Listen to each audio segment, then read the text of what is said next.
साहिब पूछता ऊंचे ऊपर ऊंचा नाव एवढा ऊंचा होवे कोई जिस ऊंचे को जाने सोई जेवढा आप जाने आप नानक नदीनी कर मीडाते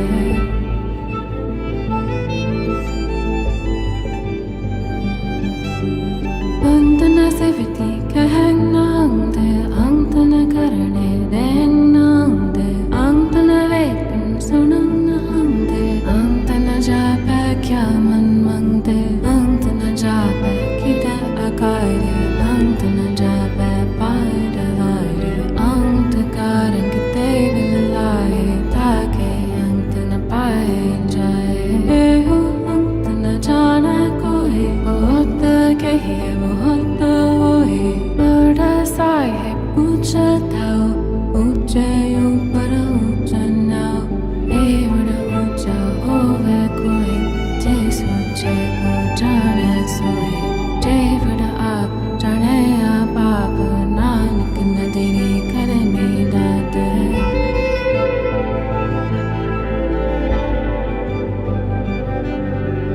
अंतना से विधि कहनांगते अंतना करने देनांगते अंतना वेपन सुनांगते अंतना जापे क्या मन मंगते अंतना जापे किता अकायरे अंतना जापे पायरे वायरे अंत कारण किते बिलाए ताके अंतना पाए जाए एहो अंतना जाना कोई बहुत कहे बहुत होए बड़ा साहिब पूछता ऊंचे ऊपर ऊंचा नाव एवढा ऊंचा होवे कोई जिस ऊंचे को जाने सोई जेवढा आप जाने आप नानक नदीनी कर मीडाते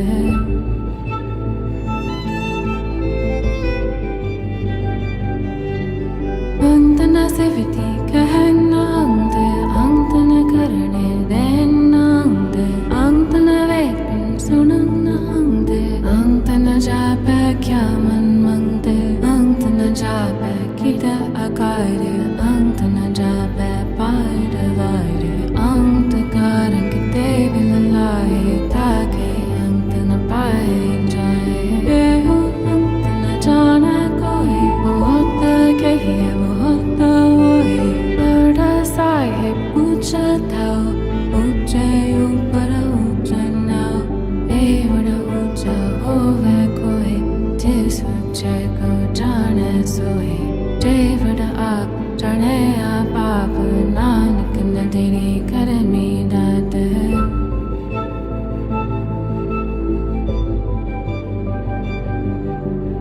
अंतना से विधि कहनांगते अंतना करने देनांगते अंतना वेपन सुनांगते अंतना जापे क्या मन मंगते अंतना जापे किता अकायरे अंतना जापे पायरे वायरे अंत कारण किते बिलाए ताके अंतना पाए जाए एहो अंतना जाना कोई बहुत कहे बहुत होए बड़ा साहिब पूछता ऊंचे ऊपर ऊंचा नाव एवढा ऊंचा होवे कोई जिस ऊंचे को जाने सोई जेवढा आप जाने आप नानक नदीनी कर मीडाते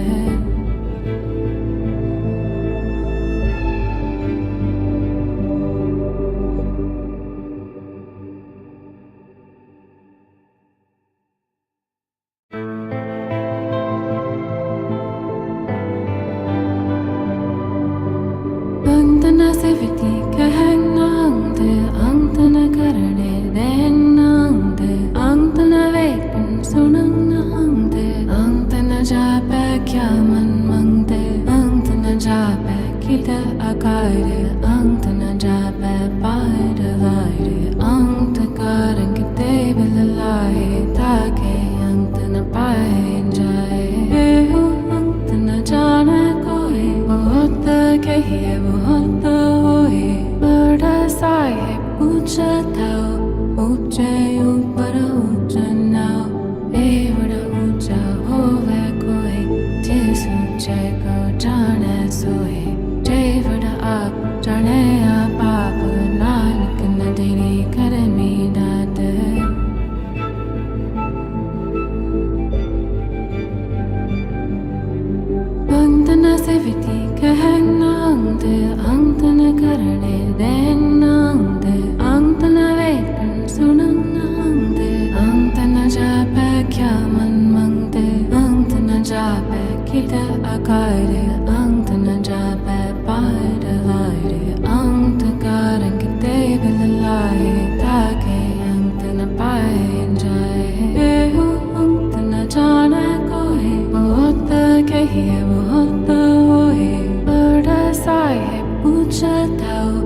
kahangnaangde angtana karane dennaangde angtana vekun sunangnaangde angtana jape kyaman mangde angtana jape kita akare angtana jape paida vaide angta karangte karane dennaangde angtana vekun sunangnaangde angtana jape kyaman mangde angtana jape kita akare angtana jape paida vaide angta karangte bilalai take angtana painjai eho angtana jana koi bahut kahi bahut hoye bada sahib ucha thao ucha upar ucha now bada ucha hoga koi jis ucha ko jane soye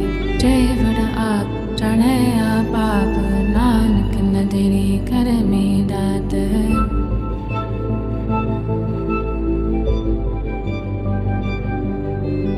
angtana siviti kahangnaangde angtana karane dennaangde angtana vekun sunangnaangde angtana jape kyaman mangde angtana jape kita akare angtana jape paida vaide angta karangte bilalai take angtana painjai eho angtana jana koi bahut kahi bahut hoye bada sai.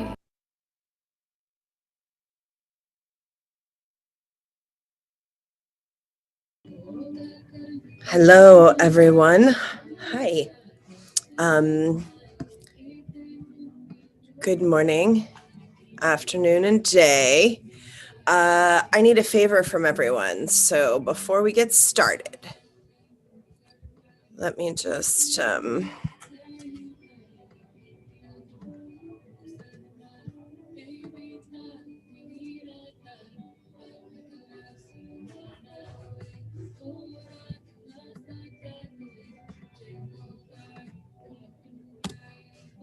this is a link to the White Sun new single that just dropped called Dreamland. It's a cover of an incredible song by Bunny Wailer, who just passed. And I need everyone to buy it. It's $1.29. We are putting this song at #1 on the reggae charts. It's #2 right now. Everybody here, take a minute, click the thing, give $1.29 to White Sun and the arts, because we need to make this go #1. All right. It is available internationally. I was just talking to Guru Joss. Somebody said they couldn't buy it in Canada. That shouldn't be the case. It's $1.29. I'm not getting started until everybody buys it. I refuse to work until everybody buys this goddamn single. It's $1.29. I'm on strike until everyone buys it on this call. That's 227 people. I'm forcing you to do it. I don't care. Why? Because it's really important. No, you have to go to I have a membership too. You have to go to click the link, everybody. It should take you to the place where you can buy it for $1.29. The link I just put should take you there. Oh, Ping, fuck off. What's the reward for you? Oh,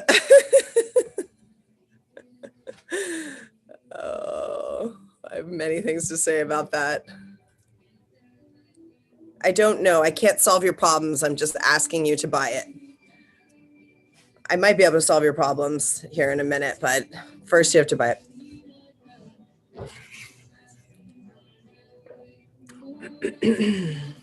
It doesn't help to with your music services or streaming. You're not helping. You have to buy it $1.29 from iTunes. That's it. iTunes store. I put the exact thing that you have to hit. This is the link, everybody. I'm on strike until you buy it.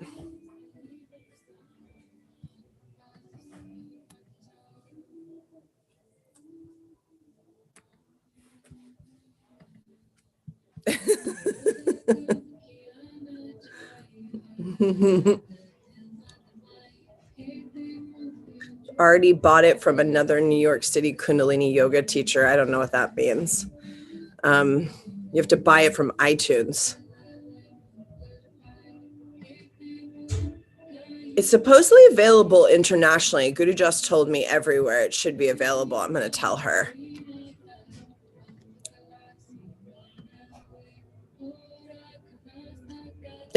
Seva Jagat just sent me a picture of his purchased. I'm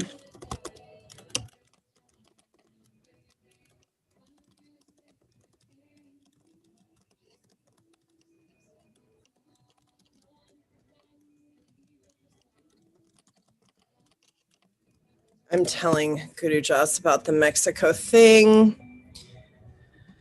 All right. He's so amazing.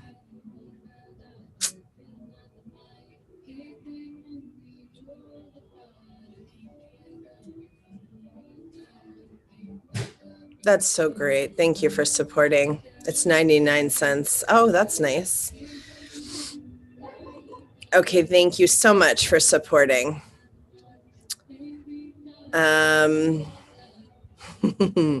Thanks, everybody.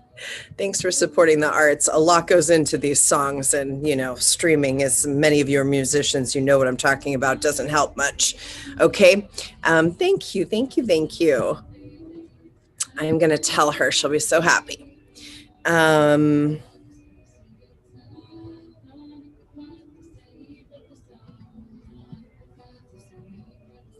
All right. Welcome. Good morning. Turn that. I think maybe turn it off. Will you put it in will you put the link in the, okay, thanks. Exactly. Thriving artists. I was just talking to Rahim about the NFTs.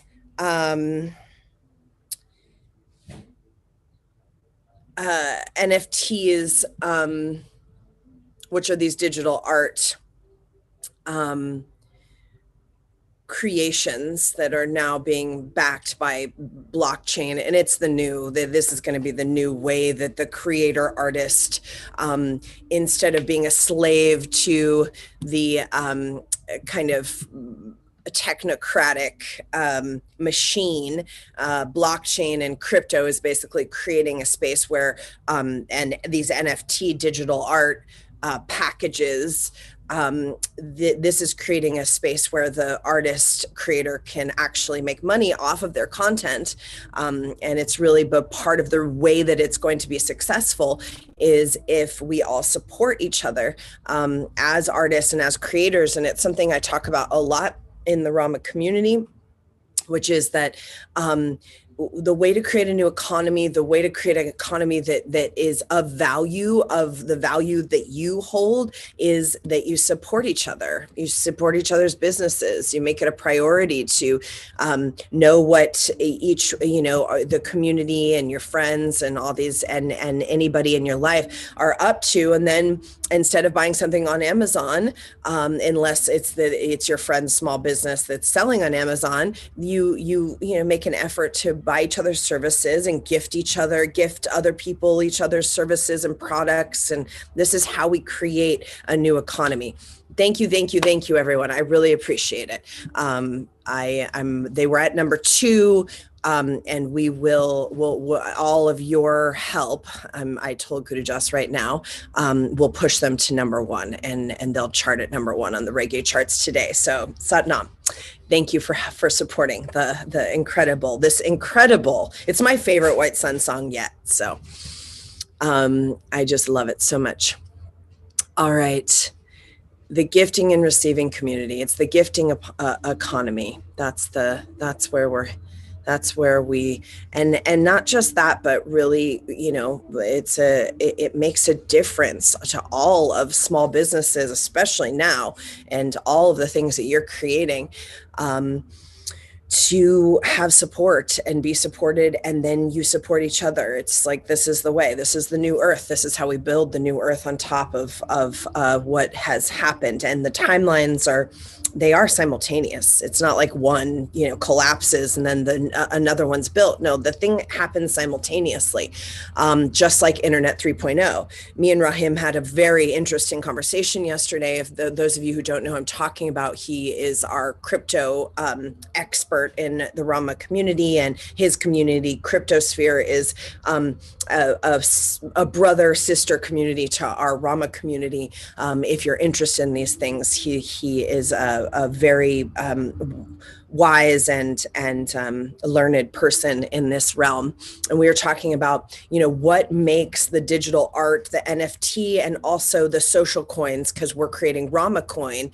What makes this work? Well, what makes it work is us, community. What makes it work is the gifting economy. What makes it work is us saying, this is what's valuable to us, and we are going to make an effort to use our currency, whatever currency that is. It's not always fiat currency. That's the thing about prosperity, is that currency is and this is really what all currency is, but we're not really educated, nor are we told.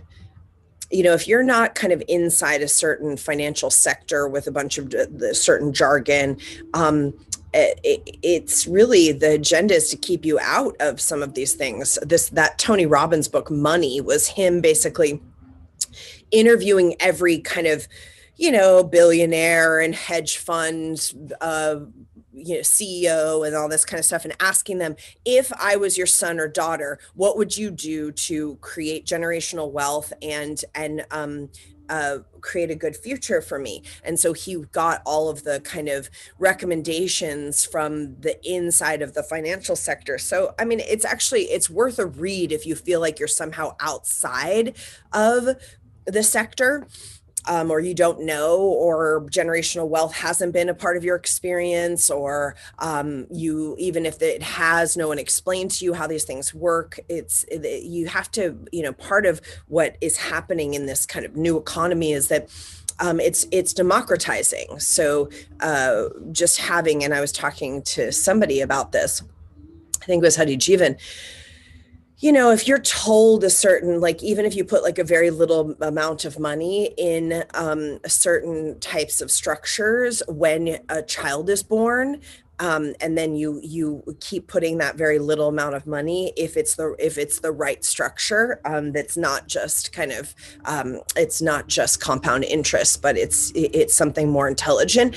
By the time the person is my age, they're multimillionaires, but nobody tells you this kind of stuff unless you have a family that does. But it's just, these types of things are kind of on purpose. Thank you, Rochelle, for putting the cosmic bloom. Everybody, this is a great community, and it's our kind of, if you're interested, it's our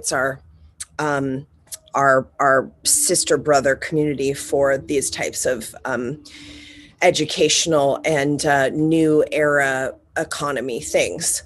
But ultimately, how does the digital asset of the NFT or any kind of digital currency, how does it actually work? Well, it has to be valued by the new Earth people, the new era Earth people. And that's kind of how, just like content, just like art, these things have to be valued in a certain way. So, all right. Thank you very much for helping. Yeah.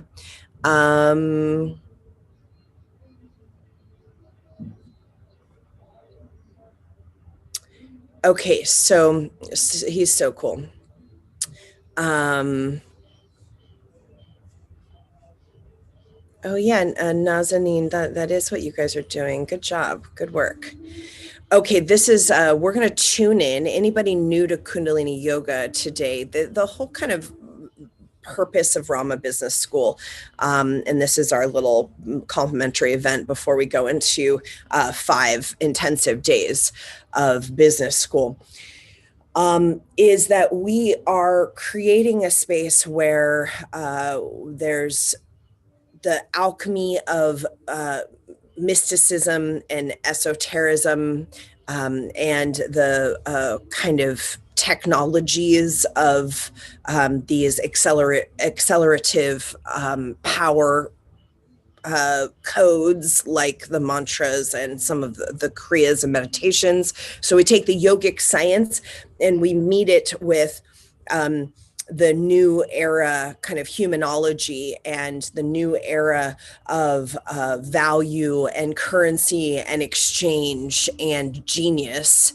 intention, and what I like to use the term need create. So we're creating out of both our own need to create and also the need of the new era that we're in to have these new ideas, new executions, new ways of creating business and commerce and teams and new collaborations, new teamwork, new ways that we're building this new economy. And the opportunities are huge right now. That's the part that I just want to say over and over. The opportunities are huge right now. And so what's one of the first things that we have to do? Well, we have to work with our subconscious patterns around greed, around fear of success, around lack of generosity. Many of us are very miserly. Then we wonder why the energy is not actually running in the prosperity, because we have this kind of tight miserly scarcity thing happening. So we have to work with that stuff. We have to get more intelligent because so many of us have some sort of limiting belief system that was given to us by the parents and the culture, and maybe, some sort of educational training that there's only a certain place we can go in our careers or in our sectors. We got to bust through all of that. So there's a lot of internal work that has to happen in order for you to make moves. And it doesn't matter your age. It doesn't matter what you're doing, what you're up to. It doesn't matter how much you've been formally educated. I mean, all of this goes out the window in the new era.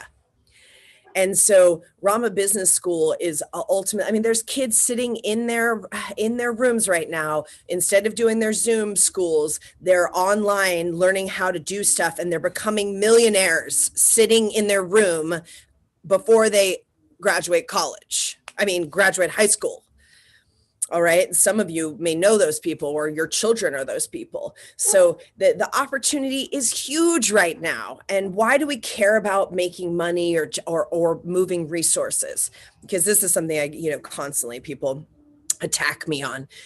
Because I am very interested in a world where the people who have consciousness, who have a meditation practice, who have empathy, who have compassion, who cultivate neutral mind, who cultivate goodness and kindness, I'm very interested in those people being the ones that have resources, instead of what has been the model in the era that we came from, is that spiritual people, or people who are interested in expansion and some sort of sacredness, they often don't have anything in terms of 3D resources.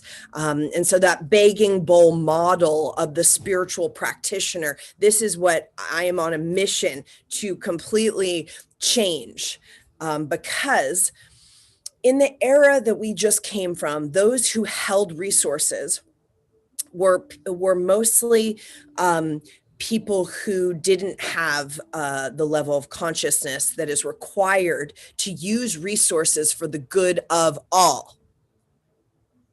And in this era, we need people. It is literally the only way that, and I mean that, and I don't say, because oftentimes there's many ways, but it is literally the only way to truly change the planet Earth matrix around the greed and the bottom line and the choices that are being made, and the corporatocracy, which is much more powerful than the political arena, especially the political arena that we're kind of availed to.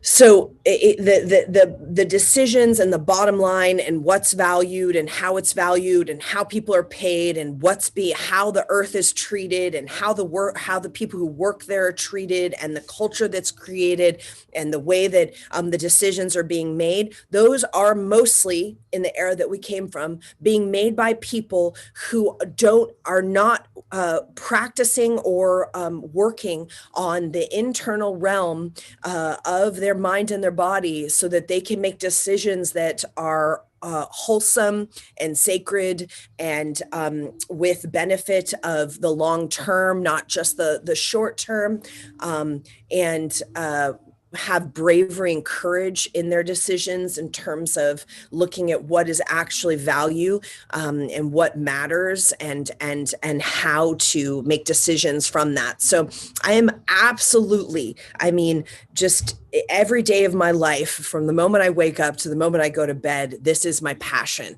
Because when those who have some sort of clarity of mind and openness of heart, when they are in positions of power, political positions, corporate positions, and genius positions of power, and they're utilizing power and resource in a way that is of the long term, long-term decisions, not just the bottom line, the currency of of happiness and holiness, and the currency of sacredness of land and sacredness of ecology and all these kinds of things that have not been happening, then the world is going to change. So that's why we're here. Rama Business School. That's why I created it in 2014, and that's why we continue, and that's why this is our first kind of year-long certification course that we are launching through Rama University, et cetera, et cetera, et cetera. All right, does that make sense? Okay, and all of you are part of that. All of you are doing incredible and powerful things. All right.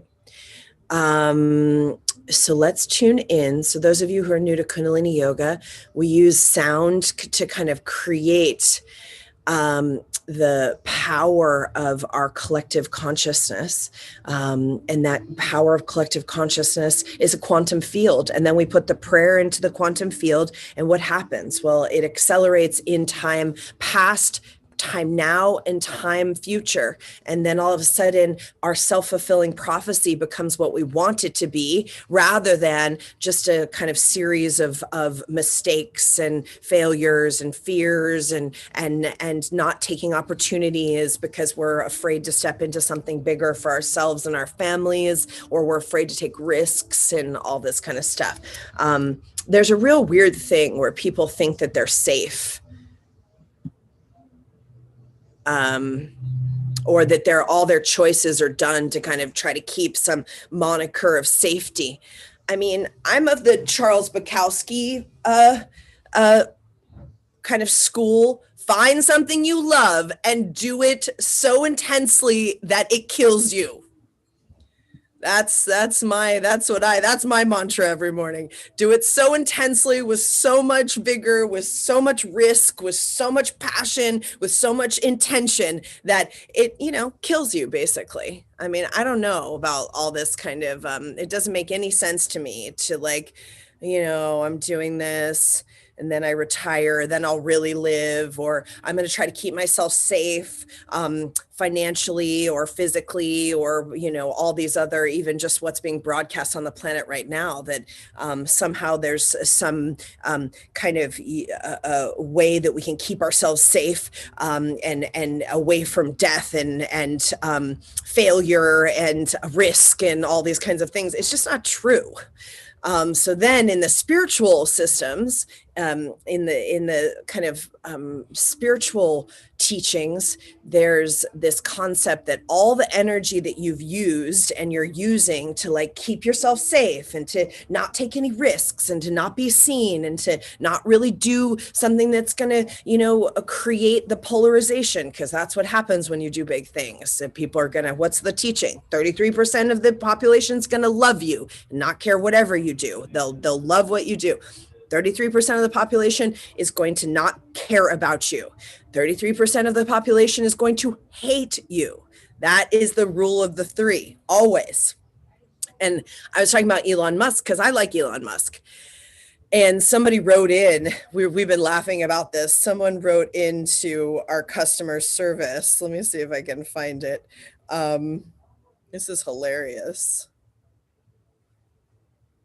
Somebody said, I love your lectures and content, but question authenticity when you endorse things like space and Elon Musk. NASA has been lying to us for so long about the nature of our reality. Have you researched the flat Earth? Elon and the Mars hoax are nothing more than a sci-fi script written in 1953 by Wernher von Braun. Please stop promoting these lies. It's like my favorite email I've ever gotten. I love the flat Earth people. You guys are so awesome. Please stop promoting these lies. But I mean, people are everybody has an opinion, and everybody then everybody's like, it's just this is what it means to step into something bigger. And so then you're doing it right. Okay, so there's all the energy that you have used to basically brace yourself away from actually living and actually taking risks and actually putting yourself out there and actually pushing yourself to be courageous and to go bravely, as one of the great teachers who's going to be coming to Rama Business School, she uses that term, to go bravely. All of that energy that you've been using, you turn that back into something, you alchemize it into something that you can actually utilize to move forward, knowing these laws of the universe, that everyone's going to have an opinion and everyone's going to be, she's mad that I'm talking about Elon Musk and the Mars hoax. How dare I? Did I not know the earth is flat? Everybody's going to have an opinion. So that's just part of the deal. All right. So, and then with that, you can start to have a bit of a sense of humor about taking risks and failing and succeeding. I've talked about this for years in Rama Business School. The way that you focus and learn and relate to your failures is exactly how you relate to your successes. It's the same thing. It's the same thing. All right. Okay. So we'll tune in, for those of you who are new, to the Kundalini technology. We're going to tune in. We'll use the sound, and yeah, exactly. It doesn't kill you. It makes you fucking immortal. Exactly. 33%. I love it so much. It's so much fun. So, and this is also why, we're putting together the roster for Rama Festival, which is happening. It's like kind of a little mini Rama Festival. It's not mini, actually. It's ending up being bigger than we expected. But, and I'm putting together the roster of some of the people I'm interviewing. And I mean, these are some wild ass people. These are people who are just like taking the biggest risks ever. And you may disagree with them. And you may not resonate with some of the things that they say, but they're just really powerful, courageous people. So I'm just always trying to make that statement and that and be a role model of that for you all as much as I possibly can. All right, let's tune in. Bring the palms together. Inhale.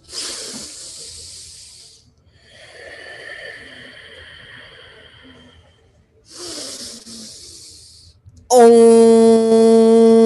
Namo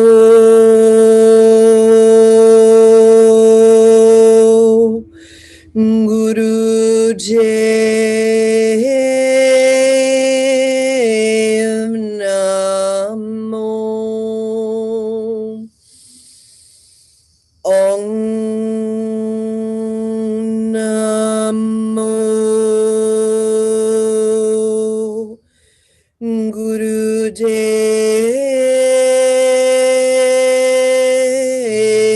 Namo Om Namo Guru Dev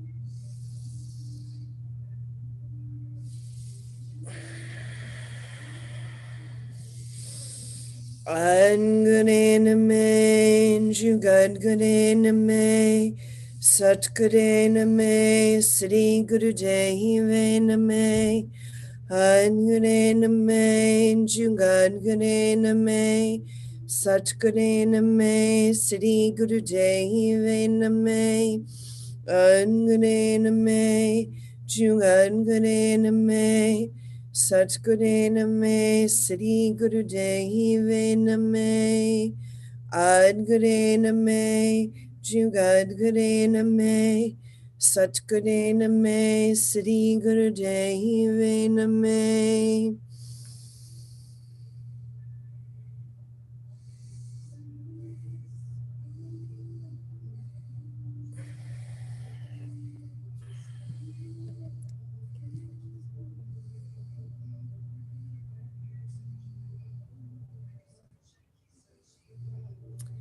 Okay, let's pull up our H. Let's start at H and go through the H through, I have to look. Something like H through Q vibe.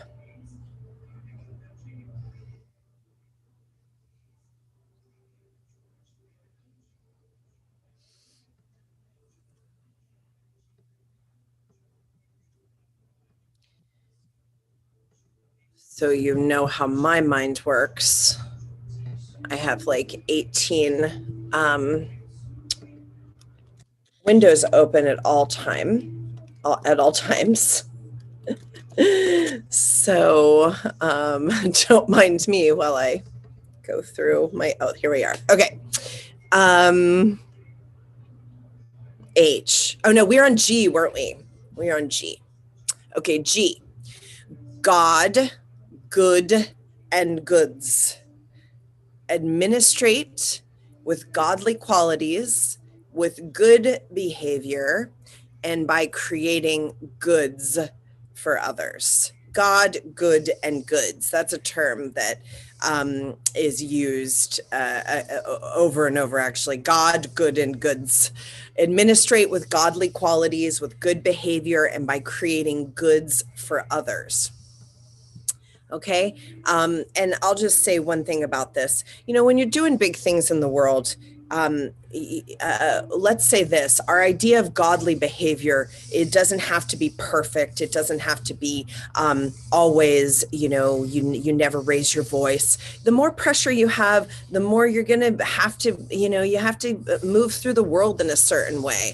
And I was telling Hari Jivan that, there was one lady, she one of the reasons why she didn't like working with me is because I respond in email with one word. I don't respond to emails like, hello, name, how are you doing? Thank you for your email that you sent me. The answer to your questions is no. I'm busy. So the way I respond is no. That's like my response in an email. And she was offended by that. So she didn't want to work with me. Everyone's offended by everything now. It's like, it's a joke. So, being godly is not being perfect to everyone's neurotic bullshit. Being godly is you have to, at the end of the day, feel like you're doing your best and you're showing up and you're giving it all. That's basically the generating, organizing, delivering principle. All right.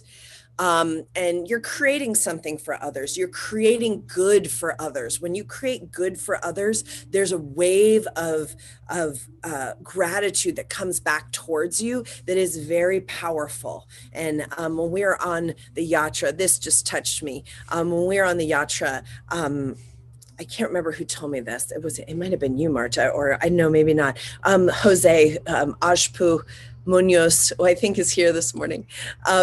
He had a cacao ceremony, and I wasn't there, and everyone went around to say what they were grateful for. And someone told me the next day that everyone around the circle said they were grateful for Rama and Rama community. And those are the moments where you do all the work, you keep on going, you create, and that goodness it creates a wave of gratitude.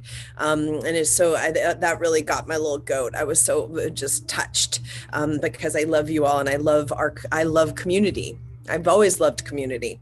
And I think community is one of the most important things that we can be doing and participating in. And there is a huge assault on community. That's why that whole kind of term cult is being weaponized right now, because there's an assault on community. They just want you sitting alone in your room on a Zoom, and never, kind of actually connecting with other humans. That's part of the transhumanist agenda. Okay, I'm back on topic. All right, here we go. H, height. I am the scale between high and low. Height. I am the scale between high and low. I am the leader. I am the administrator. I'm the scale between high and low. And I think this is like, you have to have, I talk about this a lot in terms of, you have to have range. You have to be able to deal with, how some people just can't deal with certain people from, whatever background that isn't theirs, or they just can't handle it. And that's will not make you a leader. You need to be able to connect and be with anybody of all kind of nations, of all ages, and one thing I say to the leaders that I'm training is, if you're only kind of speaking to one small population or generation or kind of market, and you're only able to deal with a very kind of small sliver, and everyone kind of looks like you and all that means you don't have that range, and you have to kind of start to open up that range in your own aura. So this is the H is about creating range. You need a range and agility, and that's what the yoga gives you. It gives you an agility. That's H. I. This is so important. I am at your service. I am at your call. I am the administrator to answer the call of duty. I am at your service. I am at your call. I am the administrator to answer the call of duty. And I feel like service and being serviceful is really going to be what creates the difference between you and your business or your kind of contribution and the robots, and also people who don't understand service. There's so many people who, it's so amazing, isn't it, that there's so many businesses that just have no understanding of true service.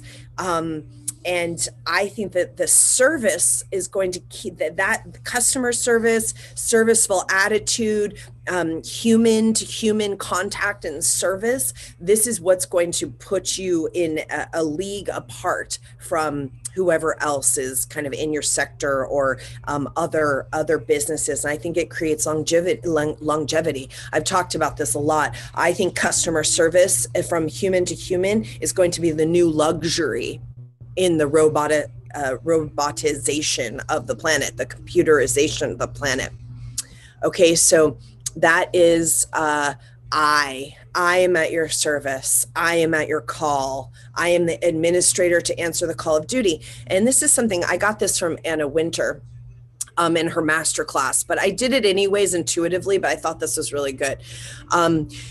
She said that when anyone on her team needs an answer from her, she responds as quickly as possible. She's on call for her team when they need an approval or an answer from her. And I thought that was good, because sometimes I would lag giving approvals. And ever since I heard that, I was like, I'm going to really try to get better at this. So because her point was that if you don't give the approval and you don't answer the call to your team, then they lag. So everybody starts to waste time and lag because they're waiting on you to make a decision. So as an executive, as a boss, as a leader, this is very important. Answering the call. And all of my team knows, I'm pretty much available 24/7. there's a couple hours of sleep in there, but okay, Jay. Every jerk has to be dealt with a joke. This is a good one. Every jerk has to be dealt with a joke. Humor is the way of communication. And I'm telling you, sometimes, I mean, there are people on this planet that don't have a sense of humor. I don't understand how you get by. I mean, this planet is hilarious, and the joke is on us. The joke is always on us. So, you know, if you don't have the way you deal with people who have a problem, the way you deal with it is you joke, you know, you joke with the jerks. Jerks need a joke, and the joke is on them. You got to keep it light, because I mean, who is anybody who's being a jerk, they have a problem with themselves. So then you don't have to worry about it. They have a major problem with themselves. It has nothing to do with you. Then you can be personally impersonal, and then it's you deal with it with a joke. Like I was talking about this person who you know, basically quit because I didn't write, you know, paragraphs in my email responses. This was years ago, but I mean, that's a joke. I mean, that's a just total joke. Like, what are you doing with your life? I mean, if you can't handle a busy person responding to you in one word, then, you know, that's not you got a problem with yourself, right? So you have to have a humorous way of communication, else everything, literally just the whole plot line is lost, because we're here to enjoy. And I'm always looking for the next joke and the next laugh. And I was telling, they were showing me some comedian who makes fun of wellness influencers, and I was so excited because I was like, I really want to like laugh, and they showed it to me, and I didn't think it was funny, which is so rare, because I'm like kind of like a easy date. I'm like a cheap date. I'm always looking for a laugh. I didn't think that person was funny. I wasn't into it. But anything, you know, give me funny. I need it. It's so important. Okay, so every jerk is dealt with a joke. Just every jerk is a joke. Let me put it that way. And you just, you know, you have humor with it. Don't take it personally. Okay, K. Kindness effectively controls everything. I mean, could be the most important one. Kindness effectively controls everything. I don't know if I need to say anything about that. Kindness is the most powerful frequency. Kindness. That's why cancel culture is they're just destroying themselves. Kindness is the most powerful frequency. That's it.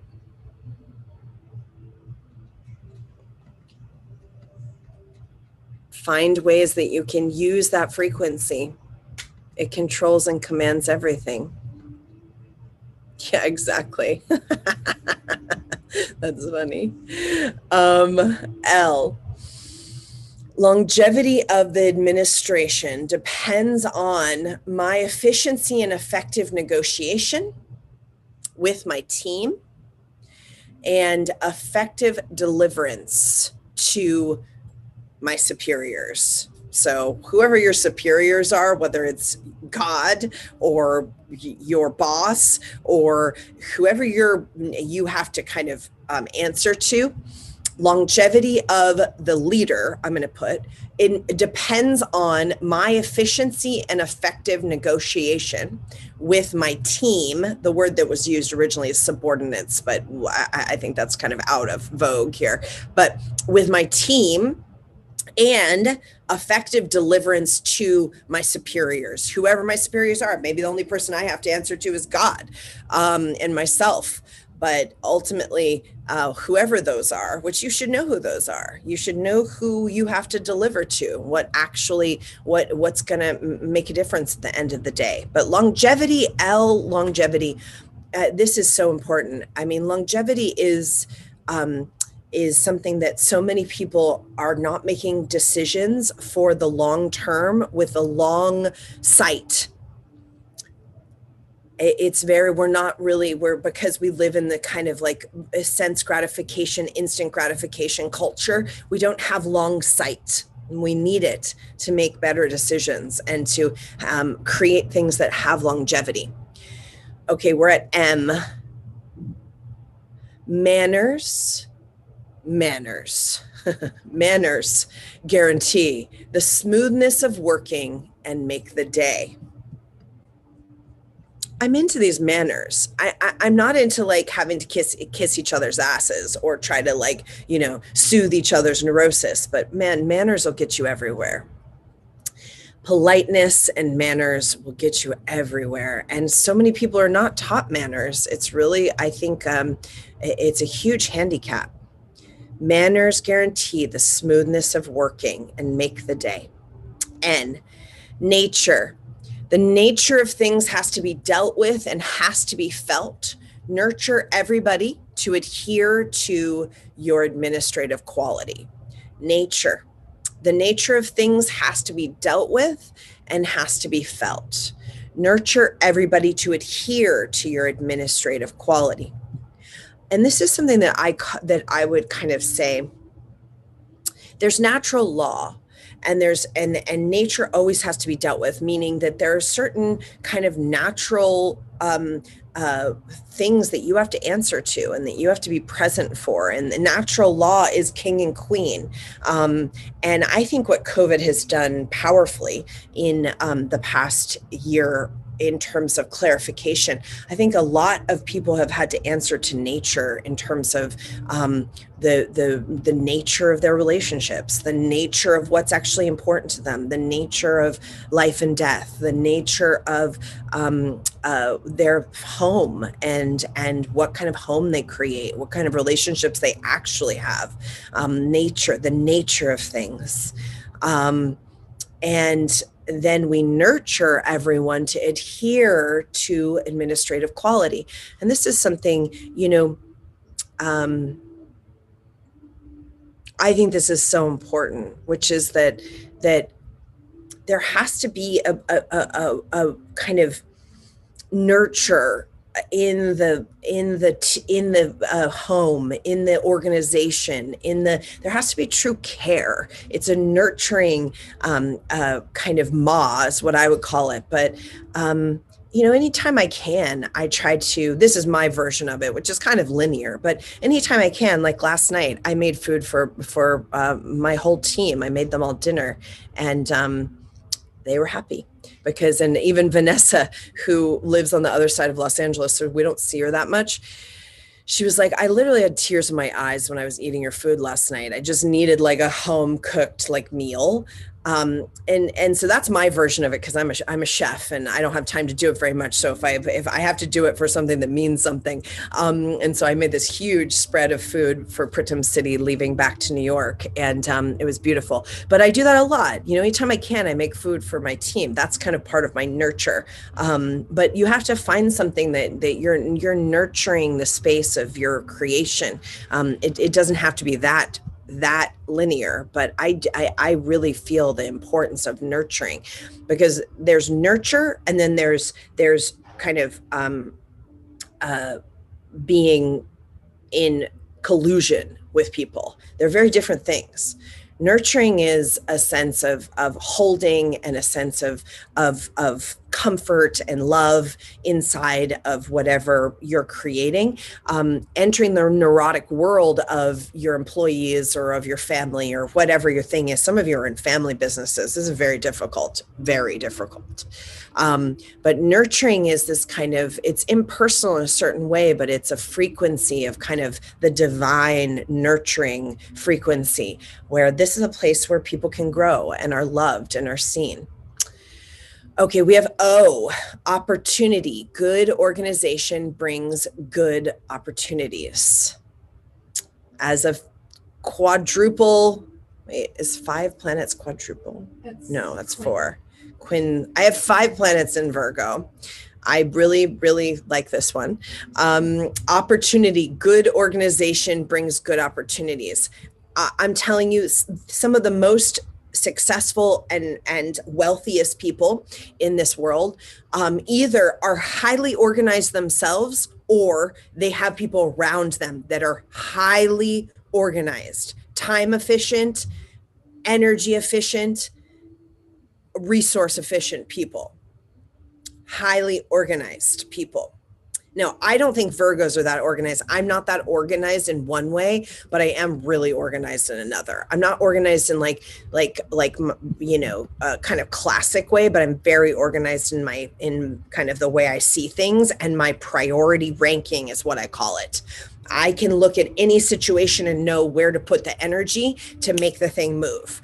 So, everybody has their different kind of skill sets, but organization is it's just so important. Whatever you think about Kim Kardashian, she's highly organized. She's also a Virgo, but she organizes the whole family's kind of moment to moment movements. And it's really one of the things that has made her a billionaire. Okay, P, personality, play, pure personality, play pure personality with power to solve problems. This is so good, because we have this idea in kind of the spiritual realm that somehow we're more spiritual if we get more flaccid. Like we lose our personality, and that means like somehow we've been meditating more. This is something I really try to be a good example of. No, when you meditate more, you get clearer or more self-sovereign, your personality, your true personality comes out. We call it the elemental personality. So P, personality, play, pure personality with power to solve problems. Play, pure personality with power to solve problems. You know what solves problems? You being yourself. But we don't know who we are. We've lost our elemental personality in what is called in the yogic science our reactive personality. We are so reactive to everything around us and so not able to hold and move into and expand our neutral mind, or kind of our chakra balance, all that. You could say it in a million different ways, the navel point, all this kind of stuff. We're so kind of pulled around by everything that's going on in our own reactions and our own emotions and our own commotions and our hormones and our neuroendocrine cascades, and we think it's what we actually are is all of those reactions, and we've been doing it for so long. We have completely lost touch with the pure personality, and we play the pure personality because it's play. It's all a play. All the yogic scriptures, all of the ancient scriptures, they talk about the power of the play of the true self. We call it the elemental personality. Now there's soul, but the soul doesn't really have a personality. The soul is an essence. The personality is this beautiful kind of combination alchemy of you in this incarnation. And it's beautiful. It's very beautiful. And in the Tibetan system, they say that with the reincarnations, like we are talking to a Dilgo Kensei Yangtze, which is the reincarnation of Dilgo Kensei Rinpoche.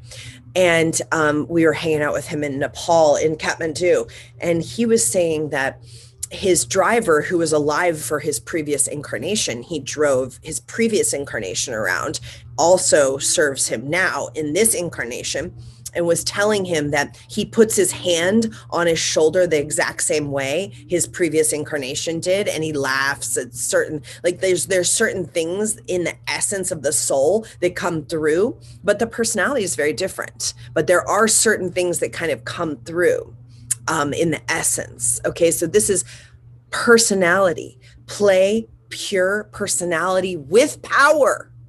We don't need your flaccid idea of what it means to be neutral minded. We need powerful, pure, playful, full of personality people to solve problems on planet Earth. I'll give you a couple more P's. All right, that's P. And then we're going to end with Q. Q, I love Q. It's like my favorite letter, not having anything to do with QAnon, but just Q. It's a good letter. It's been co-opted. Quickly understand, but never quickly judge. Quickly understand, but never quickly judge. Now that goes without much of an explanation. Now you're going to judge. You're going to judge. Your mind is binary. But if you have the pranic power and the mental and emotional kind of balance, you don't have to quickly judge. You can actually spend some currency of your prana and your neutral mind, and you can really allow for a neutral space, and you will judge. So the whole idea of like no judgment, that's a bunch of bullshit. You will make a judgment, but what you do have command over is how quickly you make a judgment. Quickly understand, but do not quickly make a judgment. That's a powerful teaching, everybody. That is a powerful teaching.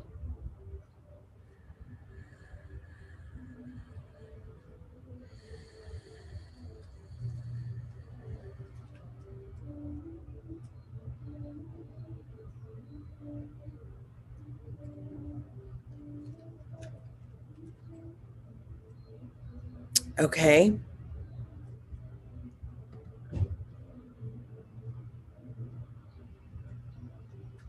M is manners, manners, manners. Guarantee the smoothness of working and make the day. It's a good one. Bring back the manners on this planet, huh? Teach your children manners. Bless manners. Okay, I'm looking. Quickly understand but never judge. I'm looking at your messages. I'm chat scrolling here. D, E, and F. D, E, and F was yesterday, so you have to refer back. G, we already did. Yeah, the difference though, this is a very important discernment. You are going to judge. You're going to judge. So all this kind of new age banter that like no judgment, it's not possible. You have a binary computer and that is your mind, and it will make a discernment and therefore a judgment. But you can expand the space between that kind of initial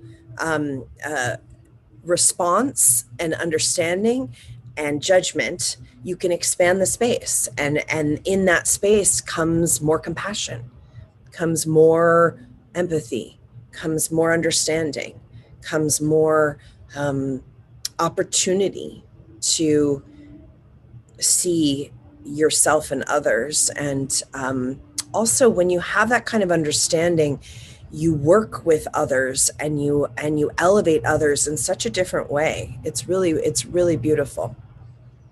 All right. So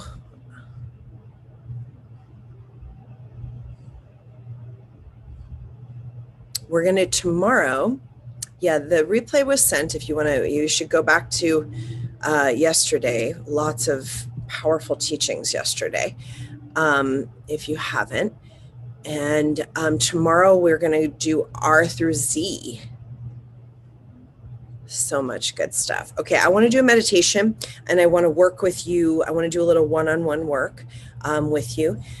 So that's what we'll do next. Okay. And I was laughing with everybody last night. The moment I say meditation, the numbers go down by like 100 people because nobody wants to meditate. Don't think I don't notice, everyone. Hilarious. We know this through the analytics that like everyone likes to hear me talk, which is kind of surprising to me. But nobody wants to meditate. So, hey, maybe you'll try it today. This is our new 5D Femme shirt. Do you guys like it? Makari Rishi and Narsimra Das, we're trying to decide whether this is the one that we're going to do next. So I like that it's kind of like a metalhead shirt. So okay, we're getting a good survey. Makari Rishi, V-neck, yes, okay. I know it does, doesn't it? It's very metalhead. Okay. So let's meditate. Let's see how many of you, the numbers are going down. Here we go. No. Okay, let's do a little cat cow. Come onto all fours. Inhale. And exhale.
Inhale.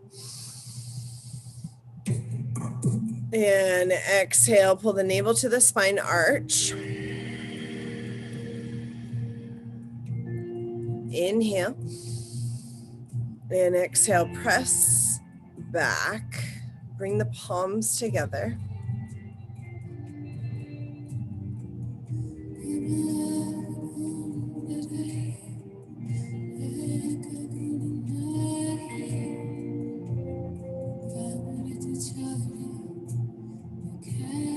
And then come all the way up.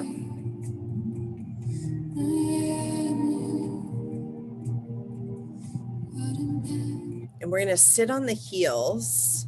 So come up seated on the heels. And then we're going to bend the elbows here.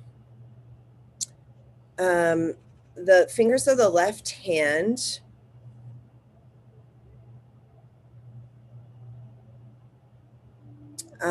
are angled to the right, and the fingers of the right hand are angled to the left. And then one palm rests in the other, and the thumbs are crossed. And it doesn't matter which palm or which thumbs. So whichever is comfortable to you. Okay. Okay, so the fingers are angled to the opposite direction, and one comes into the other palm, and then the thumbs cross. And then you're going to put this, you're seated on your heels. You're going to put this at the heart center.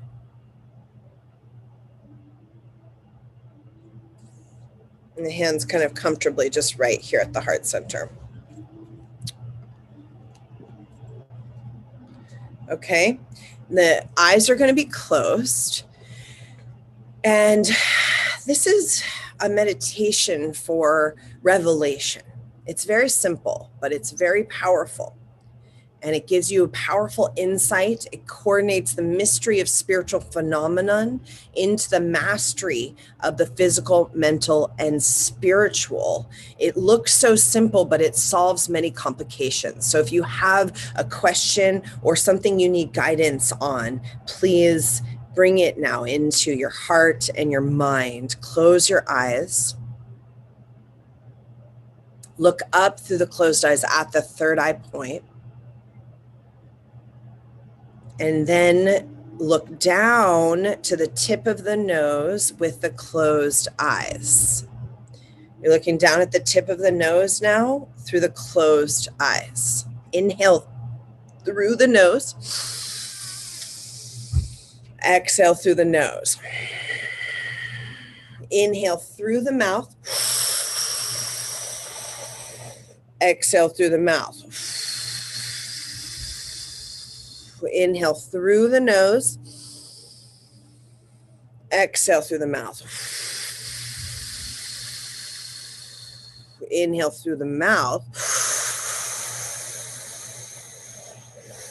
Exhale through the nose. And that's the 4 parts. Inhale through nose. I'm going to take you through it again. Exhale through the nose. Inhale through the mouth.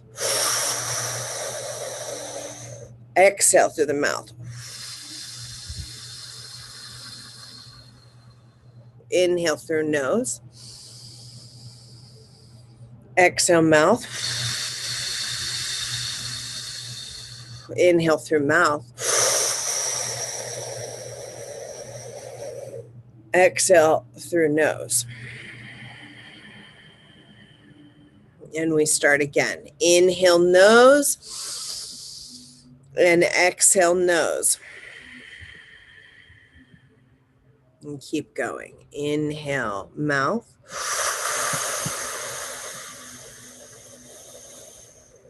And exhale mouth.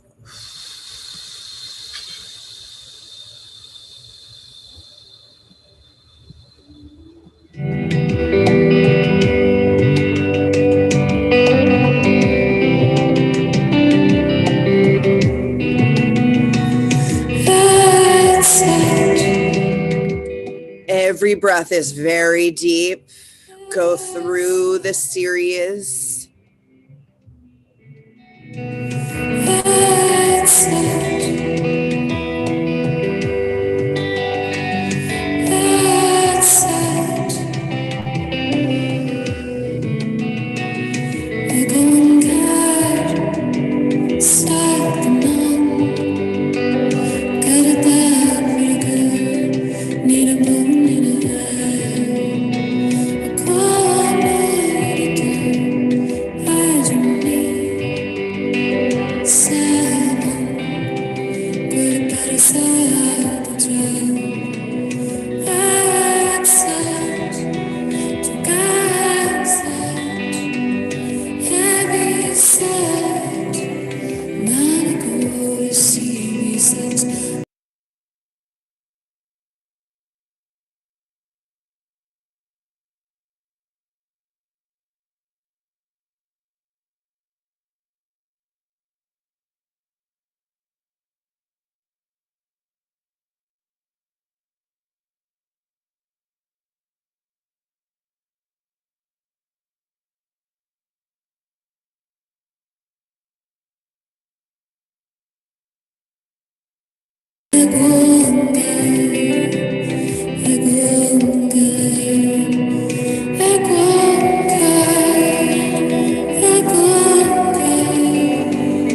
I don't need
boner och kalmuret tajuni sabangura parasada jag I'm such Jagat such happy such nanago si be such nanago si be such Egongar satnam karta purik nirbo nirar kalmurit tajuni sabamur parasad jag I'm such Jagat such happy such nanago si be such nanago si be such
And stretch this all the way, tight muscles, muscle to muscle,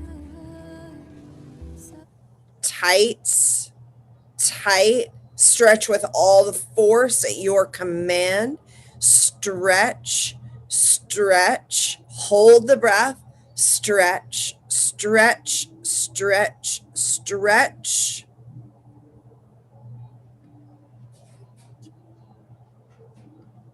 And exhale.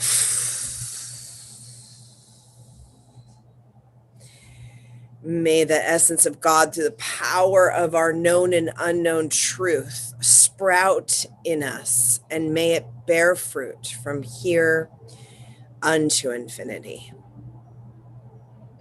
Satnam. Okay, I would like to take some questions, and I'd like them to be good questions.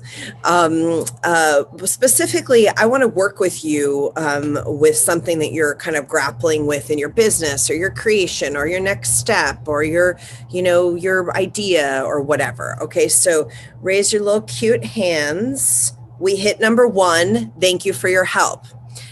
We just hit number 1. Thank you so much for supporting the arts and for supporting White Sun.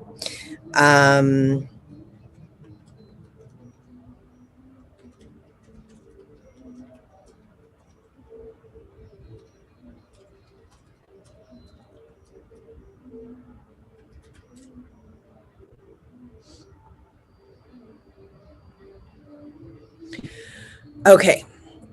So raise your hands. I'd like to talk to Shalini. Am I saying your name right?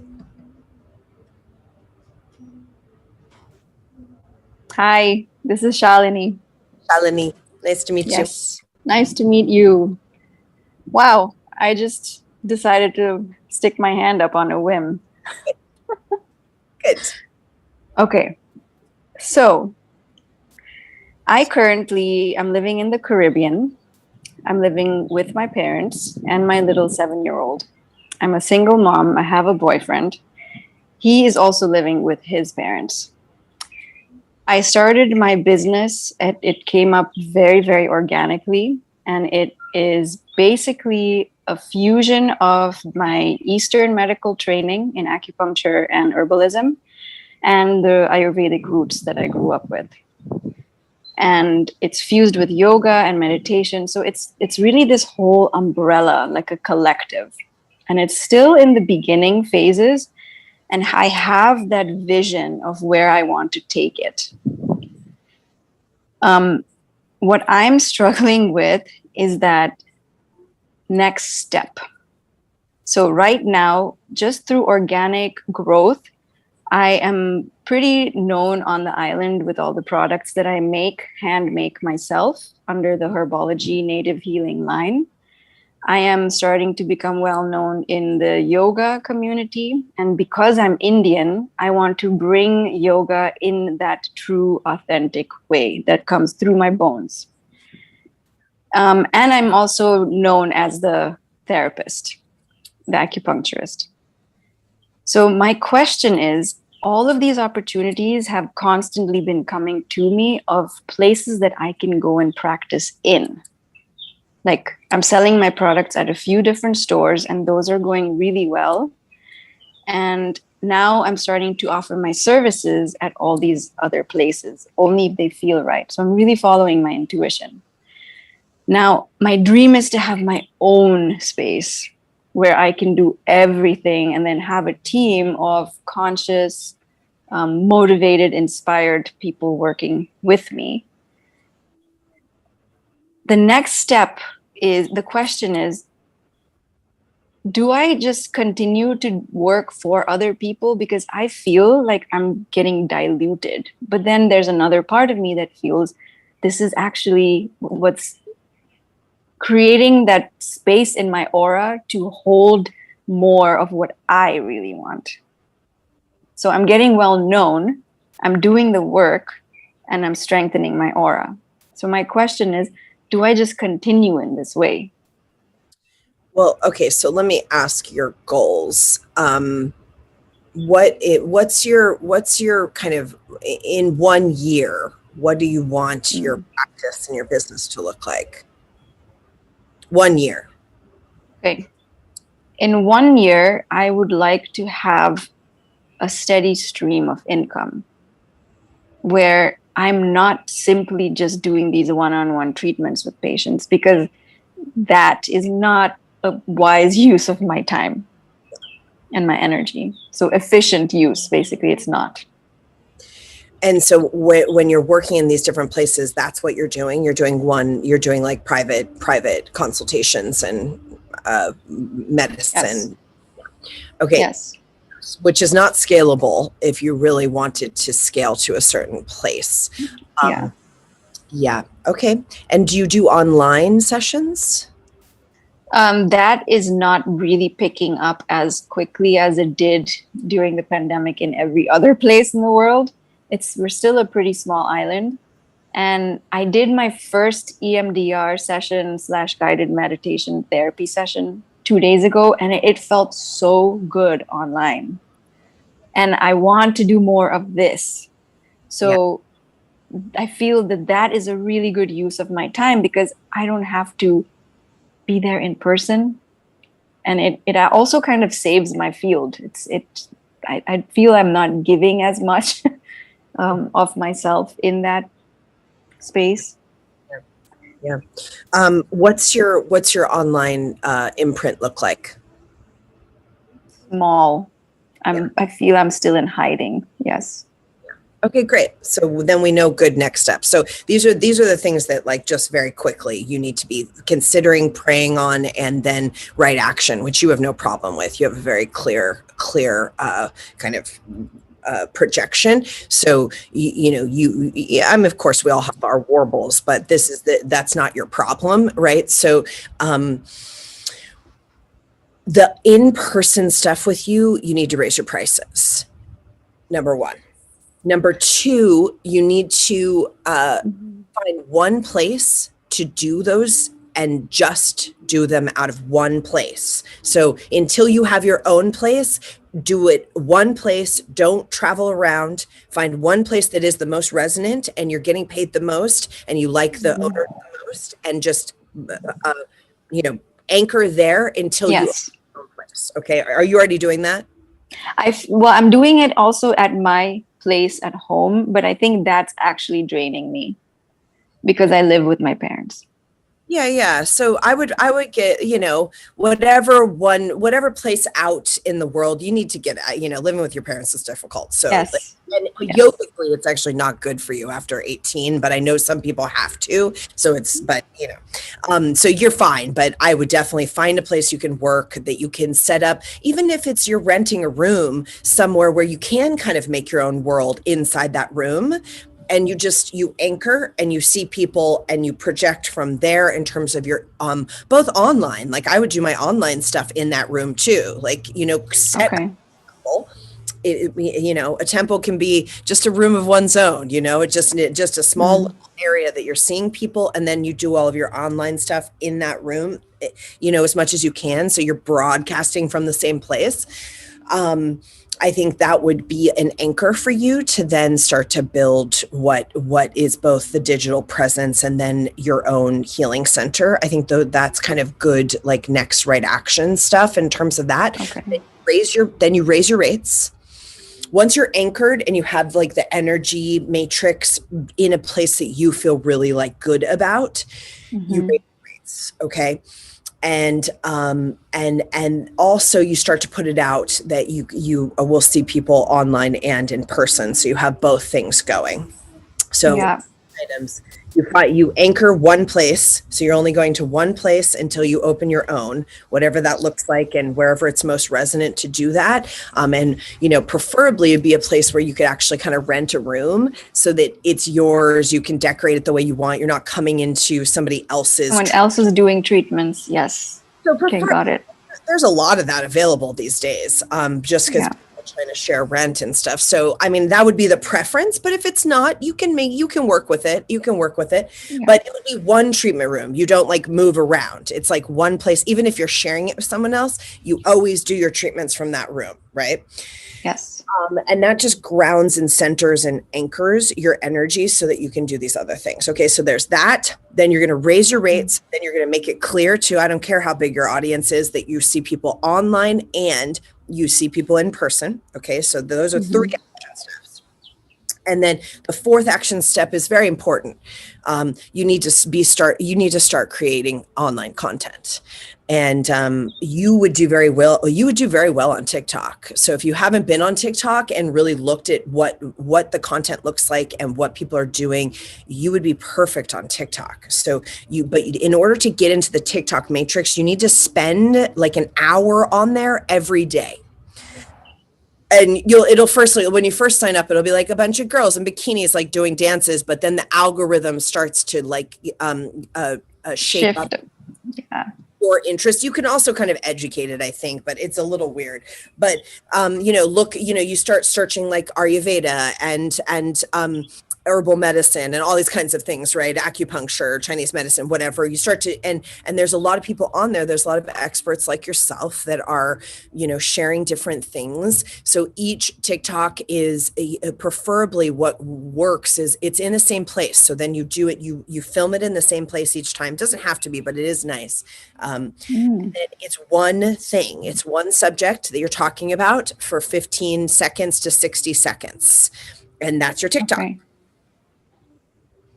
And you need to be spending 8 hours a week making online content. That's something I've definitely been resisting. I know. Yes. resisting that because I know, like what you said yesterday about you have to be prepared for your success, and so many people are not prepared for it. That is literally me. I can see how I'm gonna blow up. I can just see it. I can feel it. It's there, but I'm just taking very cautious, small steps because my excuse has been, no, I'm a mom now and I have a daughter, and that's one part of what is keeping me small. But then the other part is, but I am a mother and I have a child, so I need to be responsible for this life, this 100% responsibility for my life. So Well, yes. the nice thing about living with your parents is that they can take care of the child while you're building your business. So take that. Yes. That's a useful thing, right? So, I mean, the beautiful thing about the subconscious mind is it doesn't really matter what the reasons are. It's like we're all playing small for all of the reasons that we're doing it, but now we're just going to stop it. And now you're going to from this point forward, and I want an email from you in 90 days.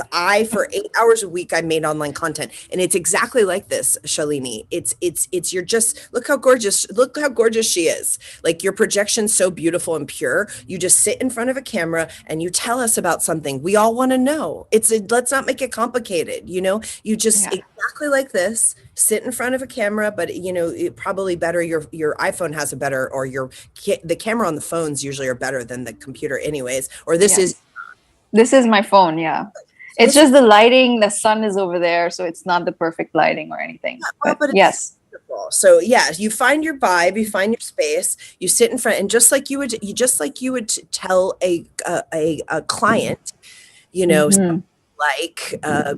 the seasons are changing and this is one tip to help your whatever, your kapha reduce. I don't know what I seriously do this all the time, so I just need to do it online. So now you have to do it. Okay, so and if you're an organized person, depending on how your mind works, if you're not, then just you need to be inspired so you know how you do that. This is for everybody. If you don't want to plan the content out, then you just have to plan the time. You either plan the content or you plan the time. So it's just like good one. What'd you say? That is such a good one. Yeah, that's it. Like yes. I have to write every day. I have 5 books I'm writing, everybody. It's a nightmare because of my schedule.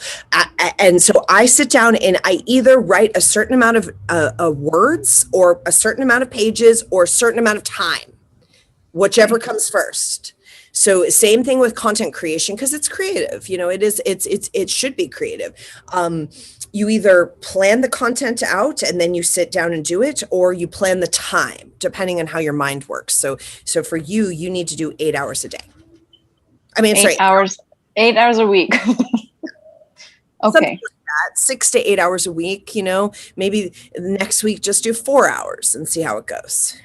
The direction that I'm receiving from you, it feels so doable. It's like I've been waiting for that up leveling and to hear it so that it's really landing, and I feel my body's very receptive right now.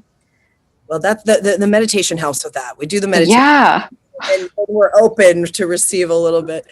Yes.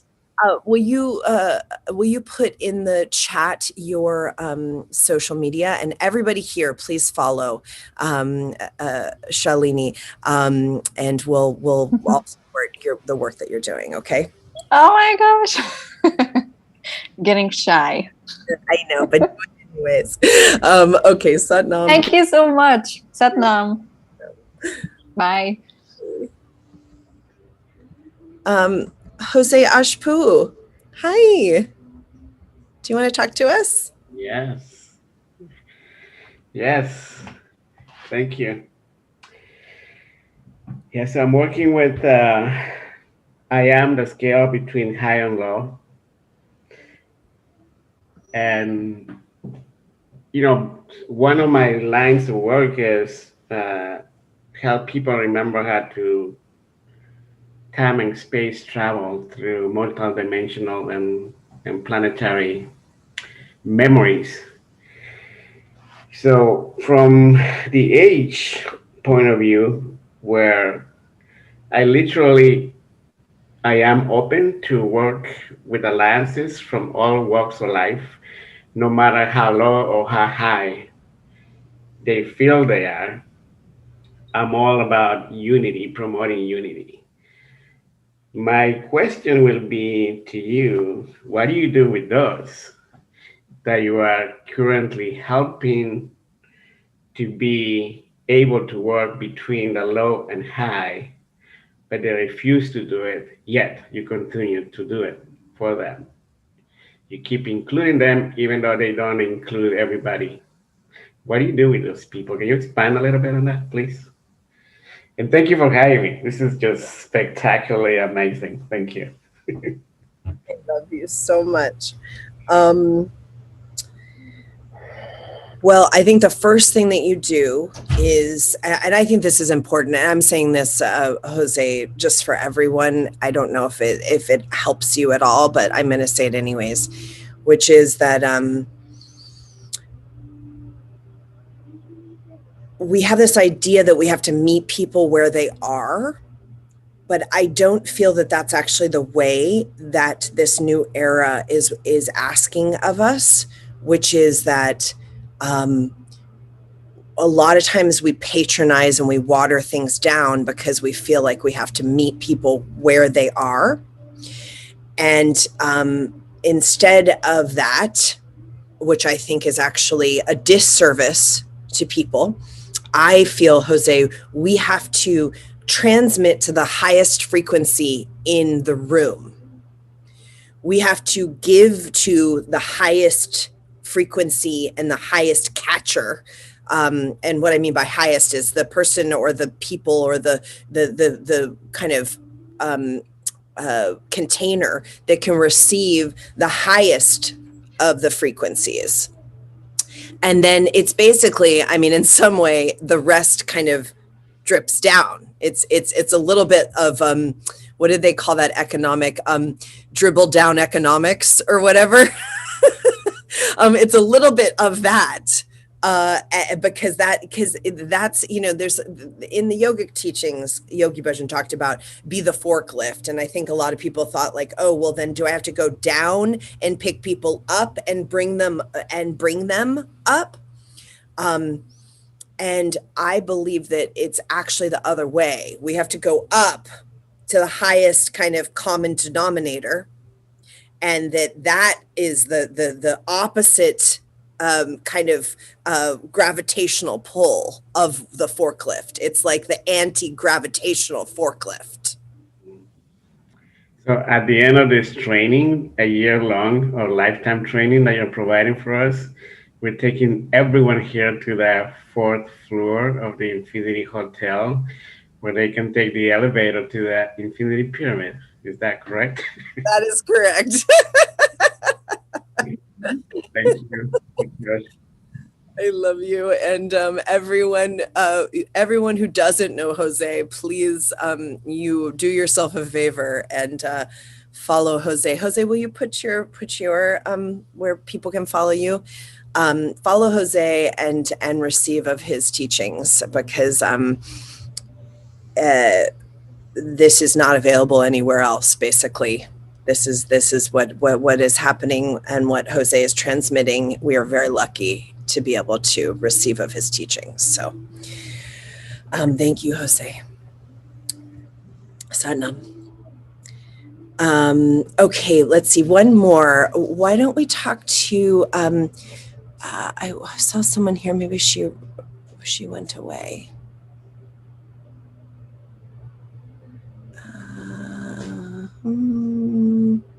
I think she did go away. Okay, Giolia, am I saying it right? Giolia.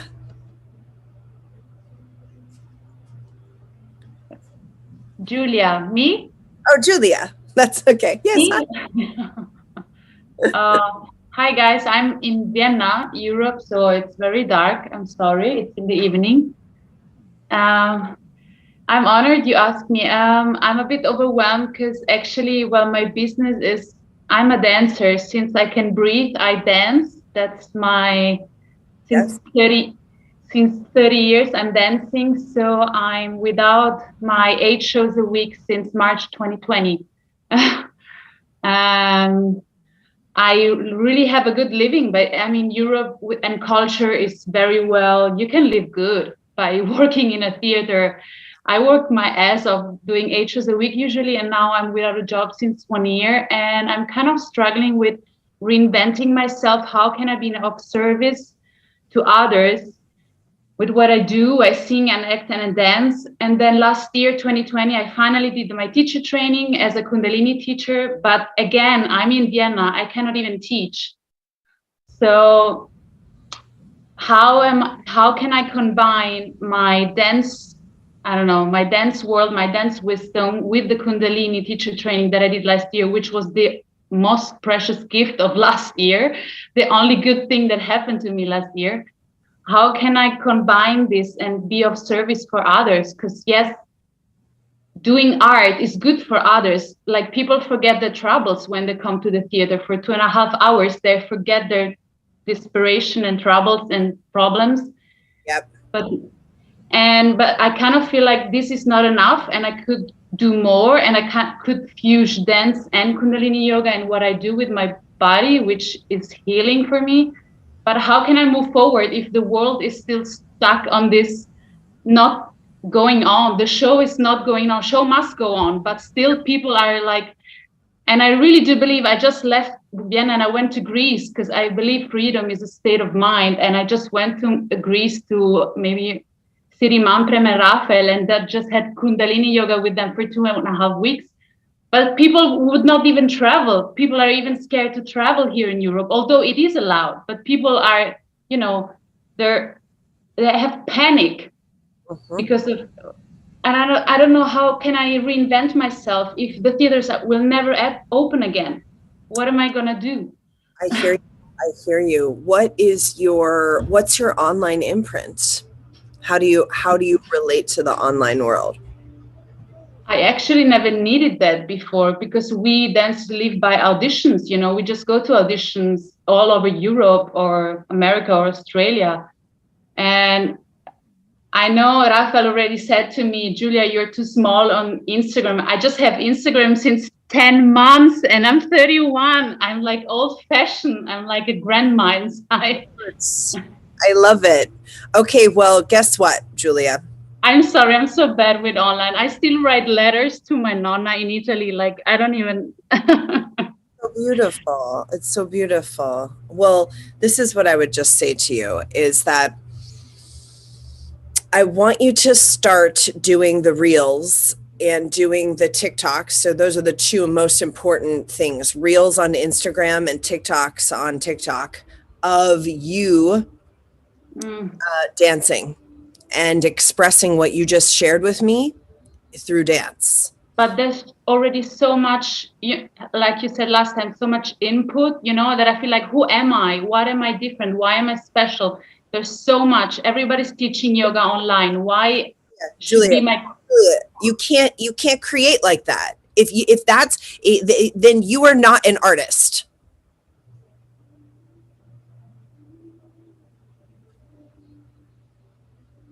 Van Gogh didn't not paint because there were other painters that were successful at the same time as him. No, not this. I do believe I have my own way, and I felt this over my 20 years of working in theaters. There's something in me that I can express that others cannot. That's, of course, everybody's the unicum. But on the internet, how is that gonna help me? Like, how is that gonna... We now live in a digital world, and you've spent a year trying to figure out how you're going to live in this new world, and you are now facing what is the basically the only way that you can get your art out to people in this moment is through the vast digital world. So, I recommend you opening your arms to it and starting to create, because part of your frustration is you're not doing your art. And I'm not moving. Yes, I'm just dancing here in my flat. Like, just put on your video and dance here and there, same thing, but offer it out to the world so that you're actually making art and creating art. And what I would say to you is there art out of what you're experiencing? Can you write? See, the new genre is writing a TikTok dance performance that goes over, 25 TikToks. And it's a show. See, if I was a dancer, what I would do is I would create a TikTok show, and it would be like 30 TikToks that is the show. And you have to go and watch all the TikToks. But I'm going to tell you this, after your class yesterday, for me, it's like 6 p.m. in the evening. Today, I posted one video of me on Instagram dancing just because you inspired me yesterday.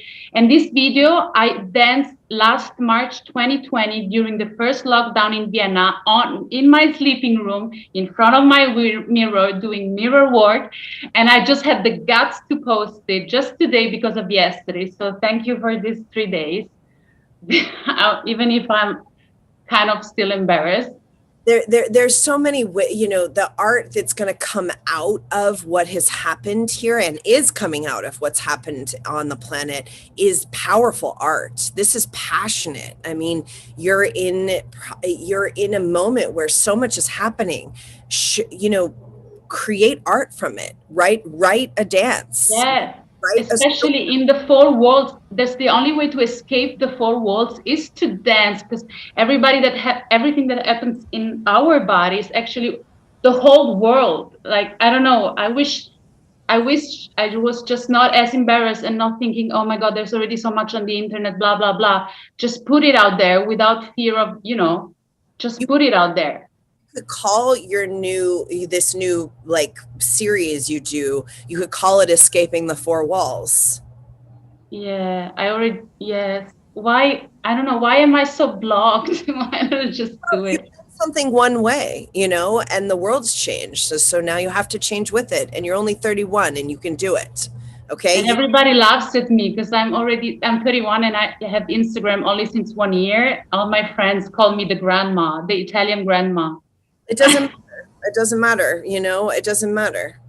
But the thing that is all the reels on Instagram are getting pushed to the top of the algorithm. So don't post, do reels and TikToks. That's going to put your kind of art out in front of people. And, 400 people like see a video, 400 people didn't come to see your performance. That's true. And who knows when the theaters will open again. So, I mean. All right, let's do this then. And you should start teaching 100%. I mean, there's many people who are looking for you. And so start to teach and dance and get over yourself. Thank you. Satnam. Teach and dance. Who cares how many people are, it doesn't matter. It's the people are looking for you. Okay. Teach and dance. And then, obviously whatever you need to do to take care of your pragmatics, but just keep going. Just, turn on, make art, and then teach any way you can. Who cares who shows up? I can't tell you how many years I fucking went and taught for day after day, and nobody ever, very few people, nobody, and then a couple people, and then a couple more people, and then a couple more people. And that's how it's been for, nothing happens overnight. And you have already, in your aura, you have this big artistic career. Obviously, look at this woman. We can all recognize it, right? So you're an artist. Just move that energy through, because you've done it. You've been a working dancer for 20 years. That is in your aura. So nothing's lost, but now you have to kind of look at how to move it into this digital augmented space. And you can do it. And it's simple. Okay. But my thing that I haven't seen with these TikToks and reels is like, what if you wrote and directed and performed a dance piece through multiple TikToks? Like, I get chills thinking about it. And then you send that concept out to a bunch of editors and online, and you do, you should look at my talk with Mystic Moyo, Sam Moyo at the accelerator that I did a couple weeks ago. She does something called publicity for the people, PR for the people. She talks about how to get PR without a publicist, because it's just a new time. I'm telling you, can DM people who are reporters and pitch them a story. You can say, I'm doing a TikTok performance, dance performance. I wrote and directed and I'm starring in over 12 TikToks. You know, I would like to invite you to, you know, anyways, yeah, PR guerrilla is what she calls it. Okay. But, you know, you're going to have to change now. And that's a beautiful thing.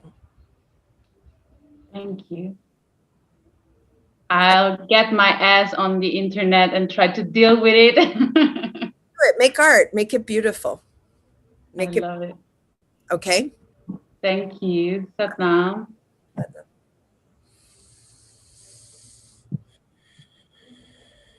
Okay. So great to talk with you all and connect and please, Julia, put your handle down here. Everybody follow each other. Just help each other, okay? Just help each other and follow each other and let's make some moves for each other. Did we get Jose's? Will we put it in here? Okay. Everybody follow Julia. Everybody follow Jose, and everybody follow Shalini. Okay. And Satnam to everyone. We'll be back here for our what are the number we're doing? P? Q. What's the next? R. A, B, C, D, E, F, G, H, I, J, K, L, M, N, O, P, Q, R. Okay, R. R is what we're starting with tomorrow. And there are some amazing things. So invite your friends. Everyone's welcome. I'm going to do some more one-on-ones tomorrow, and bless you all and Satnam, and have a beautiful, successful, creation-filled day. Satnam.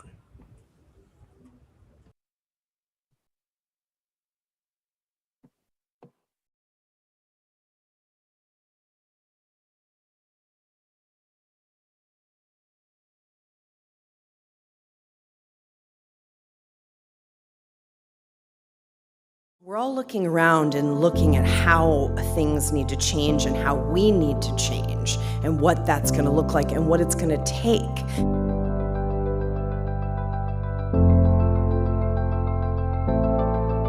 Ultimately, you have to make a narrative that makes sense to you, that gives you energy, and that allows you to navigate a more and more complex time on planet Earth.